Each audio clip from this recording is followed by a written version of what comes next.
জয় রাধেশ্যাম। ভক্তিমতী মায়েদের চরণে আমার দণ্ডবাদ প্রণাম। আজকে আমরা আলোচনা করব শ্রীমদ্ ভগবদ গীতার কিছু আলোচনা।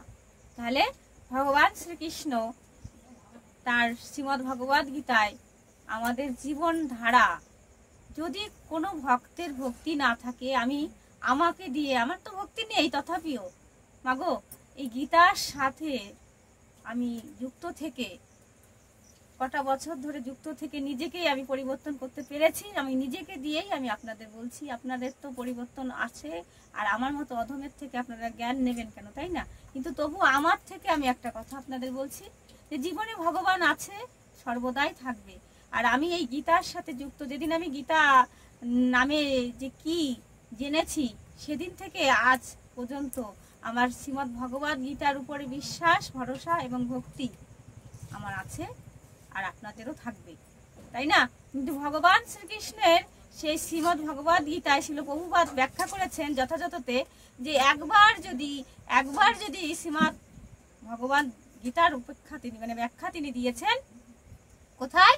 শিল প্রভুপাদ যথাযথতে শ্রীমদ্ ভগবদ গীতা যথাযথ, সেখানে তিনি ব্যাখ্যা দিয়েছেন মাহাত্ম্যতে কি, যে আমরা গঙ্গায় স্নান করলে আমাদের দেহ শুদ্ধ হয়। যদি আমরা একবারও যদি গঙ্গায় স্নান করি আমাদের দেহ শুদ্ধ হয়, তো আমরা যদি চেষ্টা করি এইভাবে একবার গীতার গঙ্গায় শুদ্ধ হলে আমাদের দেহ শুদ্ধ হয়, আর গীতায় যদি একবার স্নান করতে পারি, তাহলে আমাদের আত্মা শুদ্ধি হবে না। এটা আমার পরিবর্তন দিয়ে আপনাদের বলছি, যে সে গীতা দেবী যদি কৃপা করে মাগো, সব হবে, সব।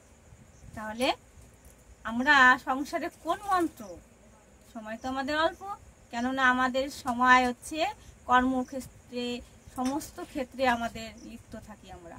এখন ছেলে মেয়ে নিয়ে সংসার আদি সমস্ত ঝামেলার মধ্যে, কলিযুগের মানুষের ঝামেলার শেষ নেই। তাহলে ধর্ম কখন করব?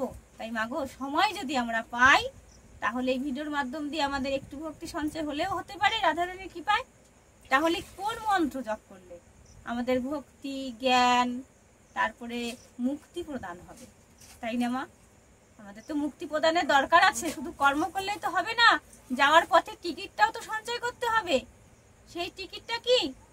হরিনামের করি।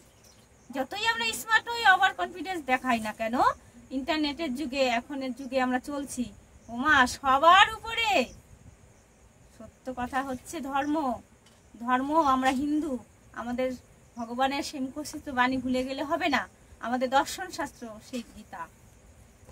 আমরা কোথায় যাব, কি পথে হাঁটবো, কি খাবো, কোন পথে গেলে আমাদের শত্রু মিত্র সমস্ত কিছু আমাদের, যদি আমরা একটু সময় নিয়ে গীতাটা পাঠ করতে পারি, তাই না? কিন্তু আমাদের তো নেই, তথাপিও পার হতে হবে। পারের ঘাটে যে ভগবান শ্রীকৃষ্ণ হাত পেতে বলবে, ভক্ত এনেছো, তখন কি দেখাবো মা? আমরা পারবো তো টাকা পয়সা, গাড়ি বাড়ি, এই ধন সম্পদ, স্ত্রী পরিজনকে দেখাতে?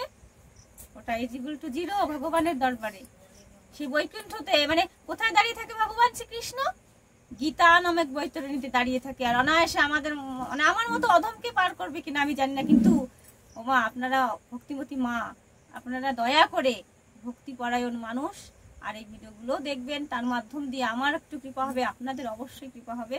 তাহলে এই মন্ত্রটি আপনারা নিত্য পাঠ করবেন, সেটি আমি বলতে চলেছি, আপনারা সুন্দরভাবে মন স্থির করে শ্রবণ করবেন, যে কোন মন্ত্রের দ্বারা আমাদের জ্ঞান, ভক্তি, মুক্তি এবং সংসারের বিষানল থেকে বেরিয়ে আসা যায়, যদি এই দেবী কৃপা করে। সেই দেবী কে দেবী? সেই কথাই আমরা বলবো, আপনারা শ্রবণ করুন। তাহলে ভগবান শ্রীকৃষ্ণ তিনি এইভাবে আমাদের মাঝে দিয়েছে অমূল্য ধন, আমরা বুঝতে পারি না গো মা। আমরা MA pass, BA pass, PhD করে বসে আছি ডক্টরেট লাভ করে, তাই না? কিন্তু সবাই আমরা জানি, ভারতবাসী, যে বড় বড় জ্ঞানী গুণী ব্যক্তিগণ তার গীতার জ্ঞান ছাড়া কোনো জায়গায় হাঁটতে পারে না। তারা যদি কখনো সমস্যায় পড়ে, তারা আগে গীতাটা নিয়ে বসে, তারপরে গুরুদেবের কৃপা হয়, সমস্ত সলিউশন তারা সলভ করতে পারে। তাহলে আমরা এখন কি বলবো? এই মন্ত্রটা আপনারা প্রতিনিয়ত স্নান করে, অবশ্যই স্নান করে পরিশুদ্ধ হয়ে জপ করবেন। কেননা যে শাস্ত্র স্পর্শ করলে পাপ মুক্ত হওয়া যায়, সেই শাস্ত্রের প্রণাম মন্ত্র আমি এখন আপনাদের সামনে তুলে ধরছি, আপনারা কৃপাপূর্বক শ্রবণ করুন। শ্রীকৃষ্ণ হৃদয়ম মানে ভগবান শ্রীকৃষ্ণের শ্রীমদ্ ভগবদ গীতার প্রণাম মন্ত্র। আপনারা অবশ্যই গীতা পাঠ করার আগে এই প্রণাম মন্ত্রটা অবশ্যই জপ করে নেবেন, কেন সেই সমস্ত দেবদেবীর একটা প্রণাম থাকে তো মা। তাহলে আমাদের শ্রীমদ্ ভগবদ গীতার সেই গীতার প্রণাম মন্ত্র হচ্ছে এটি। আপনারা এটা যদি নিত্য পাঠ করতে পারেন, প্রতিনিয়ত স্নান করে, আপনাদের অবশ্যই আমূল পরিবর্তন ঘটবেই ঘটবে। অবশ্যই কৃপা করে বলছি, আপনারা এটা অবশ্যই পাঠ করবেন। তাহলে এটা কি আমি এখন বলছি, আপনারা শ্রবণ করুন। ভগবানের মুখস্থিত বাণী, সেই জ্ঞান আমাদের যেন হয়, ভক্তি যেন হয়, আমরা যেন সবাইকে শান্তি প্রদান করতে পারি, তাই না? তাই সেই আশিস নিয়ে আপনাদের সামনে তুলে ধরছি গীতা দেবীর প্রণাম মন্ত্র। শ্রীকৃষ্ণ হৃদয়ম গীতা সংসার মলনাশিনী জ্ঞানম ভক্তি মুক্তি দাত্রীম গীতা দেবীম নমস্তুতে। তাহলে দেখেছেন এই প্রণাম মন্ত্রে কি বলা হয়েছে? শ্রীকৃষ্ণ হৃদয়ম গীতা সংসার মলনাশিনী জ্ঞানম ভক্তি মুক্তি দাত্রীম গীতা দেবীম নমস্তুতে। এই মন্ত্রের মধ্যে আপনারা খুঁজে নেবেন যে কি কথা বলা আছে, কি লুকিয়েছে। তার মানে এই গীতাকে স্পর্শ করলে আমাদের সমস্ত মুক্তি, স্পর্শ করলে ভক্তি আসে গো মা। অবশ্যই আপনারা এই মন্ত্রটি জপ করবেন। আর ভালো লেগে থাকলে লাইক, কমেন্ট, শেয়ার, সাবস্ক্রাইব এবং পাশে থাকা বেল আইকনটি ক্লিক করবেন।